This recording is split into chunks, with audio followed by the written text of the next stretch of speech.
interaktif peserta Zoom. Falyatafaddali kepada Ukhti Zalita, kami persilahkan.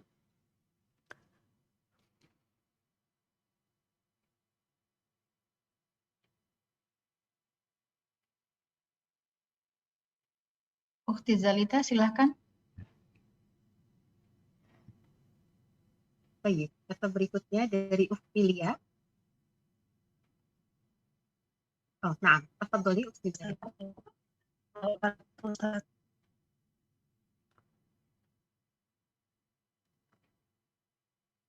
Assalamualaikum warahmatullahi wabarakatuh.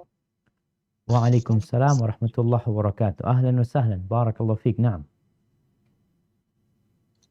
Maaf, Ustaz, luar tema boleh? Suaranya putus-putus ya. Nah, silahkan. Luar tema boleh, Ustaz? Naam, kalau bisa jawab Ustadznya. Naam, tafadhali. Iya, Ustaz.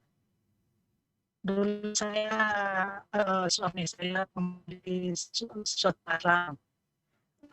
Terus kira-kira Ibu, 15 tahun yang suaranya lalu, putus-putus. terus dia nama saya, terus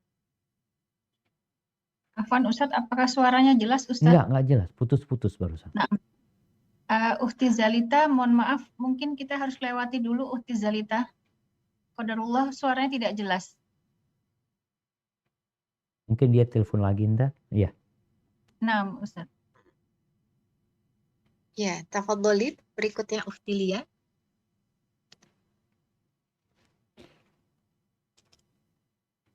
Bismillahirrahmanirrahim. Assalamualaikum warahmatullahi wabarakatuh.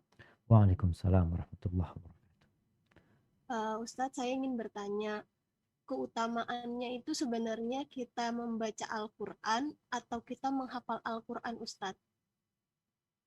Karena mengingat saya kan tahu dari kajian Ustadz kalau sholat malam itu lebih baik bacaan kita itu panjang-panjang gitu, Ustadz. Sedangkan saya dengan ilmu saya yang masih sangat minim sekali, hafalan saya masih sangat surat-surat yang pendek-pendek gitu, Ustadz.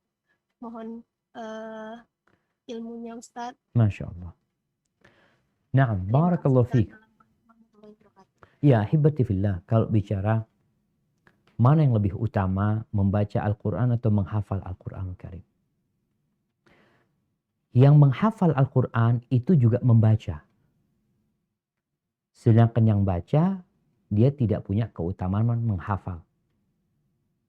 Sebagaimana kalau ditanyakan lebih utama mana, mendengarkan Al-Quran sama membaca Al-Quran. Orang yang mendengarkan cuma mendengarkan. Yang membaca, dia dapat dua. Membaca dan mendengarkan. Karena orang membaca mesti dia dengar gitu loh. Begitu pula tadi bicara antara menghafal dengan membaca. Orang yang menghafal, dia pasti membaca. Artinya membaca itu bukan harus lewat media ya. Enggak. Lewat Quran, enggak. Nabi SAW membaca Al-Quran, beliau nggak bisa baca sebenarnya. Artinya membaca tulisan beliau nggak bisa, tapi beliau bisa membaca dari hafalannya. Jadi tentunya lebih utama yang menghafalkan Al-Quranul Karim. Bahkan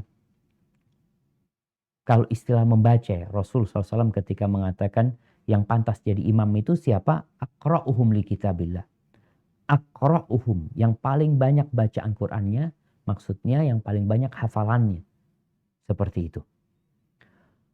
Namun kalau tadi dikatakan ukhti yang bertanya dia hafalannya nggak banyak. Maka mulai saat ini ditambah hafalan. Nggak harus engkau menjadi penghafal Al-Quran, tapi engkau berusaha untuk terus menghafal Al-Quran. Walaupun umpamanya 1 tahun cuma 1 surat. Ini buat orang-orang yang mungkin memang tidak fokus ya. Tapi kalau orang bisa fokus menghafal Al-Quran, tentunya pahalanya akan lebih besar lagi. Di mana penentuan derajat buat penghafal Quran itu ikut bacaan Quran yang terakhir dia baca. Yakni yang dia hafal gitu loh. Terus gimana masalah sholat malam tadi? Dianjurkan untuk panjang bacaannya. Iya. Karena nggak hafal, maka boleh membaca Al-Quran. Lewat media. Lewat Quran yang dibuka di depan dia, atau lewat yang dia pegang, insya Allah dia tetap akan mendapatkan pahala membaca Qur'annya, yang mana satu huruf akan dapat 10 kebaikan, insya Allah dia akan mendapatkan hal itu tetap. Hadza wallahu alam bissawab.